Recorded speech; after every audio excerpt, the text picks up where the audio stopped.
चन्नी ने जो हरकत की है ना, चन्नी के गले पड़े ही पड़े। मेरे दिल को तो उस वक्त तसल्ली होगी जब चन्नी को सजा होगी, लेकिन दीवान ने अगर कोई हरकत की तो उसकी बहुत बड़ी भूल होगी। भोला जी आप बेफिक्र रहे, दीवान आज नहीं तो कल दुबई भाग जाएगा। मैंने तो ये समझ ना आवे ये पुलिस जान के पीछे क्यों पड़ गई है। और अगर इस मुल्क में कानून के रखवाले ईमानदार हो जाए तो चन्नी जैसे लोग पैदा ही ना हो। देखो बेटी, तुम भी खाना खा लो और अपने अब्बा को भी खाना दे दो। और आपकी खातिर काला कोट पहनकर मुझे दिली खुशी हुई।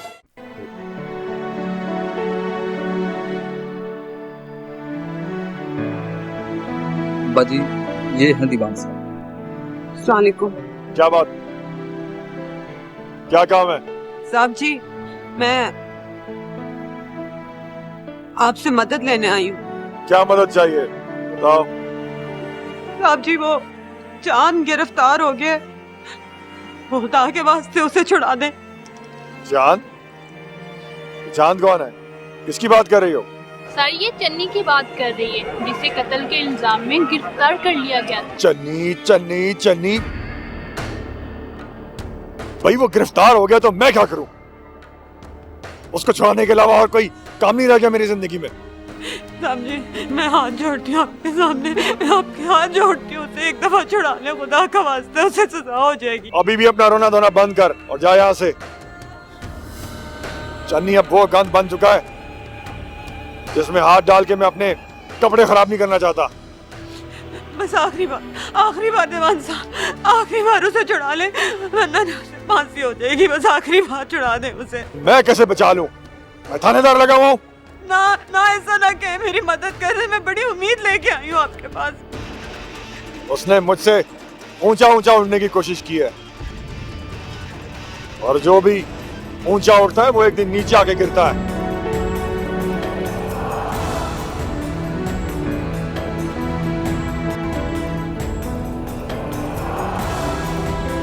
चल चली जा यहाँ से, मेरी यहाँ कोई मदद नहीं हो सकती।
हाँ हाँ, मेरे पास है वो। उसके तो मैं सारे दम खम निकाल दूंगा, सीधा कर दूंगा तीर की तरह उसे।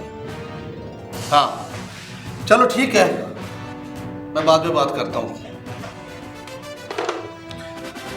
जी मुराद साहब, चाय पिए, ठंडी हो रही है। माशाल्लाह आप तो इतने बड़े वकील हैं, सबसे ज़्यादा कानून तो आप समझते हैं।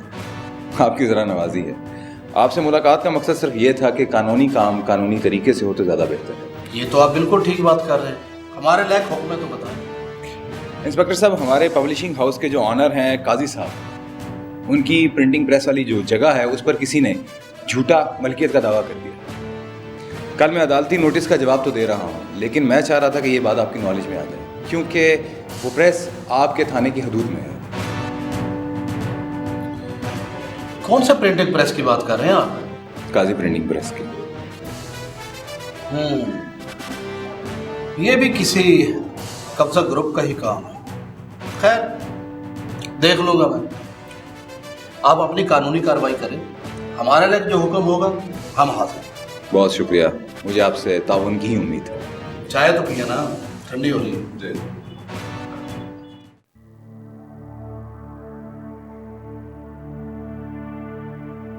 देखिए जी, मैं आप लोगों की गलतफहमी दूर करने आई हूँ। जान बेगुनाह है। पता नहीं किसने आप लोगों के जेहन में ये बात डाल दी है कि चांद ने कत्ल किया। वाह बीबी वाह, यानी तू हमें यहाँ पर सबक पढ़ाने के लिए आई है कि चांद बेगुनाह है और हम गुनाहगार हैं। जा बीबी, जाकर अपना काम कर। देख बीबी, हुन जो भी होएगा अदालत दे विच होएगा। हम लोग बार किसी से कोई गल नहीं करेगा। खुदा के लिए खान साहब, बात को समझे। आज चांद की पेशी है। तो हम क्या करें? अगर वो बेकसूर है तो जाकर अदालत में साबित करो। यहाँ क्या लेने आई हो? जरा ठंडे ज़हन से गौर करो भाई साहब। आप ये केस वापस ले लो। जो भी जुर्माना होगा मैं देने के लिए तैयार है। तुम्हारा कहने का मतलब ये है कि हम पैसा लेके सौदा कर ले खून का? मैंने ये नहीं कहा। मेरे कहने का मतलब है कि हर गलती की माफी होवे। अगर चांद से गलती हो गई है तो मैं जुर्माना देने के लिए तैयार हूँ। आप मुंह से बोलो, जो बोलोगे मैं देने को तैयार हूँ। औरत जात हो इसलिए तुम्हारी बकबक सुन रहे हैं। बेहतर यही होगा कि तुम यहां से चली जाओ। गरीब का खून इतना सस्ता नहीं होता जितना तुम समझते हो।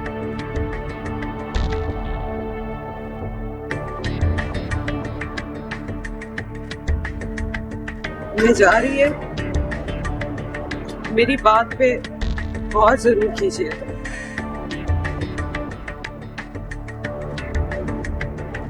ये तो खुदा का शुक्र अदा करो कि हमने कानून को हाथ में नहीं लिया, वरना इस वक्त तुम किसी कब्रिस्तान में किसी कब्र पर बैठी होती।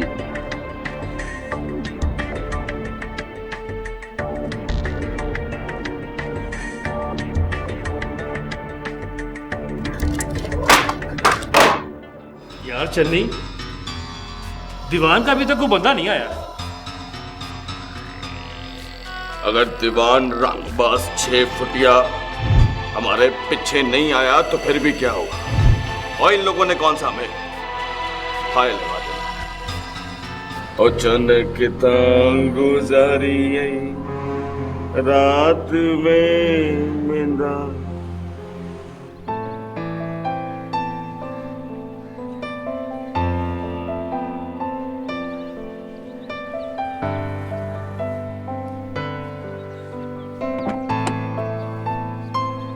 क्या बात है आशिक साहब, कसमें हीरो लगे हो, हीरो। आहा, तुम्हारी ये बात मुझे हमेशा अच्छी लगी।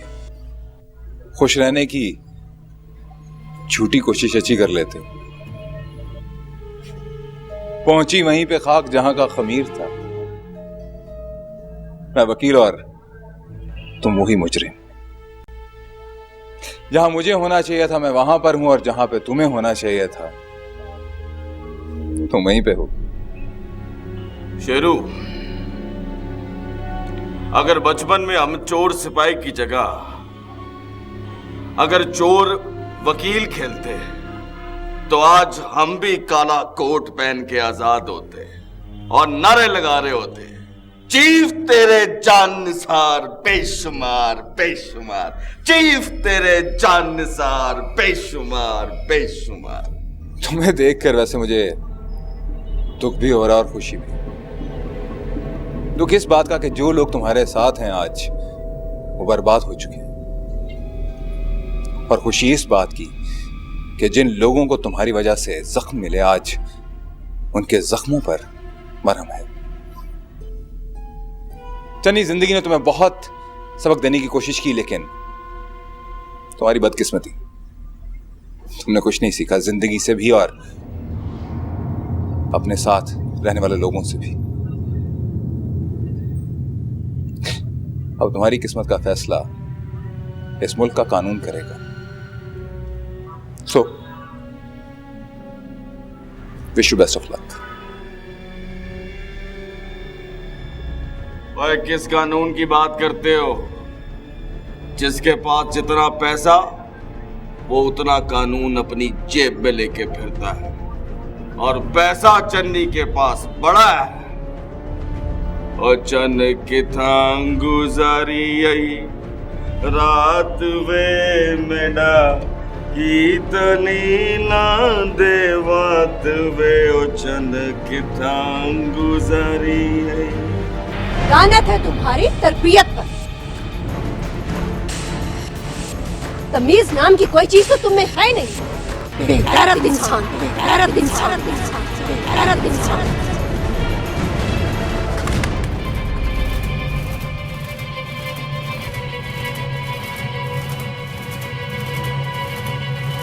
क्या बोली तू? बेगैरत कहा तुम्हें। बदतमीज, औरत पे हाथ उठाता है, शर्म नहीं आती तुझे? छोड़ मुझे।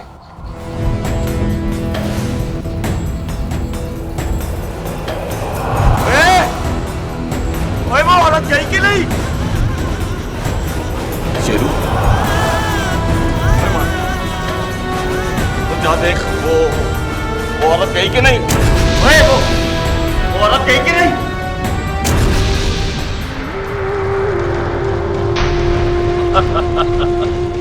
मजे पहलवान जी, मजे। पहलवान जी, सुना है आजकल चन्नी की थाने में बड़ी छितर परेड हो रही है। छितर परेड तो होनी थी, उसने भी तो हर एसएचओ से पंगा ले रखा था। लेकिन मुल्तान खान बड़ा कड़क एसएचओ है, गिन गिन के बदले ले रहा होगा चन्नी से। वह बात मुल्तान खान की नहीं, सारे पुलिस वाले एक जैसे होते हैं।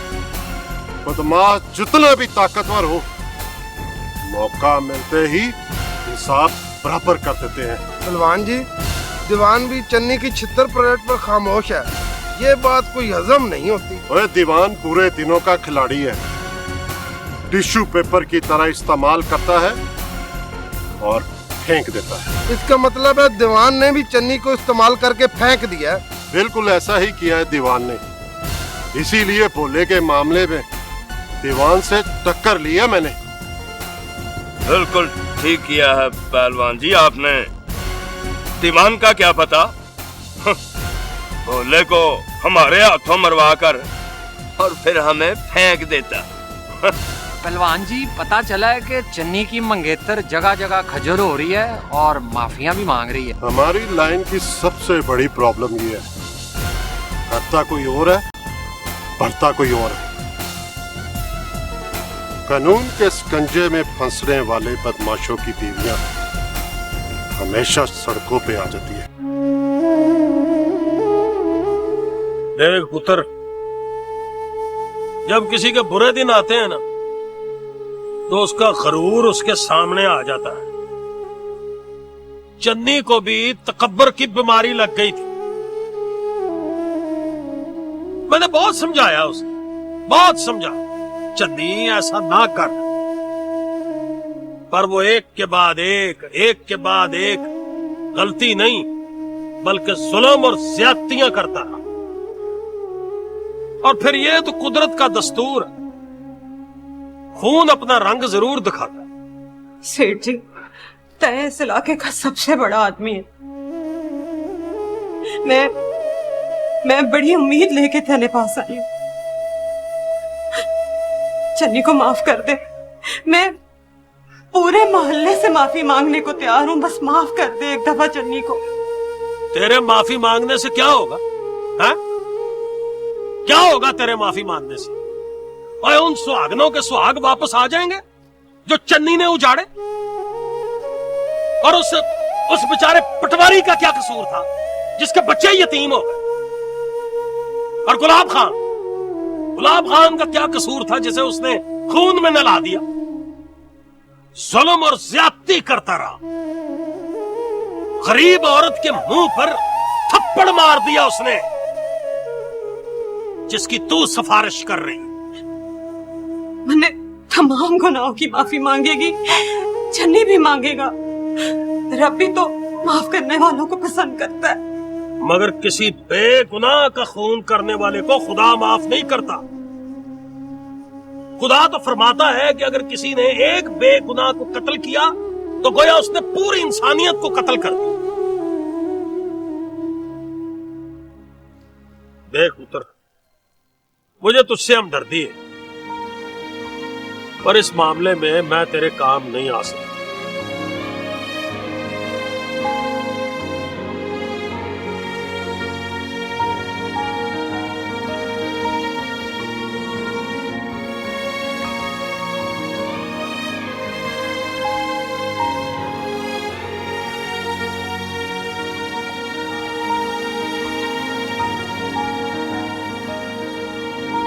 अच्छा चन्नी,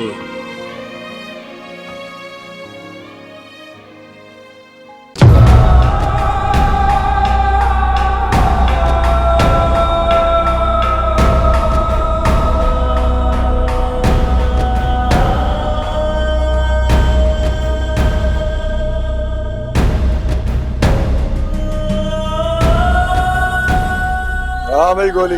जी भाई जी। क्या बनाया उस काम का जो तेरे सबूत किया था मैंने? भाई जी आज मैंने भोले को फर्क कर देना था बस। 19-20 वाला मामला रह गया। 19-20? ये 19-20 क्या होता है? तूने घोड़ा चला देना था। भाई जी जैसे ही मैंने भोले का निशाना लगाया पुलिस आ गई। और पुलिस आ गई तो क्या हो गया? उसको तो मैंने संभाल ही लेना था। तू अपना काम करता। भाई जी सूरत हाल ही कुछ अजीब सी हो गई थी। और सूरत हाल गई भाड़ में। तेरा काम गोली चलाना था, तू गोली चलाता। इधर बच्चे भी आए हुए हैं दुबई से, मैंने उन्हें लेकर वापस जाना है। कब तक यहां रुक कर मैं सूरत हाल के ठीक होने का इंतजार करता रहूंगा? हाँ? अभी भोले के बाद मूसा की तबीयत भी ठीक करनी है। बहुत चर्बी चढ़ गई है उसकी आंखों पर। भाई जी एक आध दिन में भोले का काम हो जाएगा। मैंने पूरी चढ़ाई कर दी है। देख पुत्र, मैं 1 हफ्ते के अंदर अंदर दुबई जाना चाहता हूं, और जाने से पहले मुझे ये गुड न्यूज चाहिए कि तूने भोले और मूसा का काम लगा दिया है। बस लग गया भाई जी काम, समझो लग गया।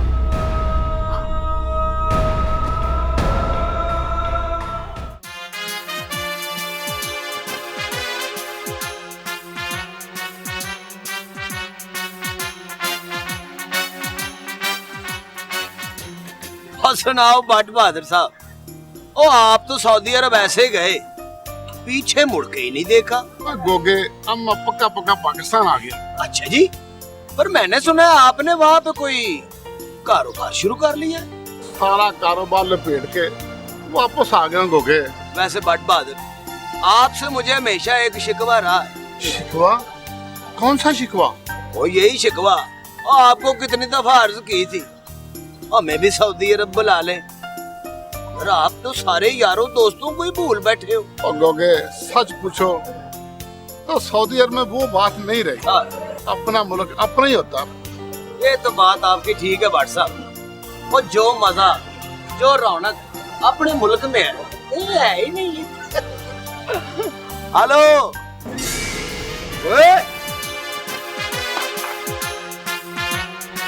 जेदे, क्या काम करते को बात क्यों नहीं? तेरा फोन है। एक और पकड़ और छत पे छोड़ के आ। चल शाबाश उठ। रख उधर। देख नहीं रहा मेरे मेहमान बैठे हैं भट्ट बहादुर। क्या है? इधर आवे ना जरा मिस्टर जेद कुमार। क्या कर रहा है? और तेरी रोज रोज की शरारतों से मैं तंग आ गया। उसने बाज नहीं आना। मैंने क्या किया है? अच्छा भला मैं बैठा हुआ था। हाँ। वैसे तैयारियां किधर की हैं? मैं दाता हजूर नमाजें पढ़ने जा रहा हूँ। तू सही हो गया, मेरा मतलब है वो सही हो गया, मुझ पे लहरें आती थी, सही हूँ पहले भी, और बुराइयों के काम छोड़ दिए। और वैसे भी भाटी चौक की गलियों से गोगे मियाँ डर लगना शुरू हो गया। वो देखो ना, वो चन्नी को सजा हो गई है। कौन चन्नी और किसकी बात कर रहे हो आप? ओ भट्ट साहब, ओ आपने तो सारी जिंदगी सऊदीया में गुजार दी है, आपको नहीं पता भाटी चौक का निजाम और हो गया। और भट्ट बादशाह, सानू भी सऊदीया ले जाओ। मैंने कितनी मर्तबा आपको कहा यार मुझे सऊदीया ले जाओ। मैं क्या अरबियों की ऊंट खोल लेता हूँ या मैं रेत खा जाता हूँ? आप मुझसे क्यों डरते? मुझे ले जाए सऊदीया। आपकी बड़ी मेहरबानी, मैं नेक होना चाहता हूँ। उधर बंदा जेब नहीं काट सकता। क्यों? अरबियों ने चोले पहने होते, जेब होती नहीं है।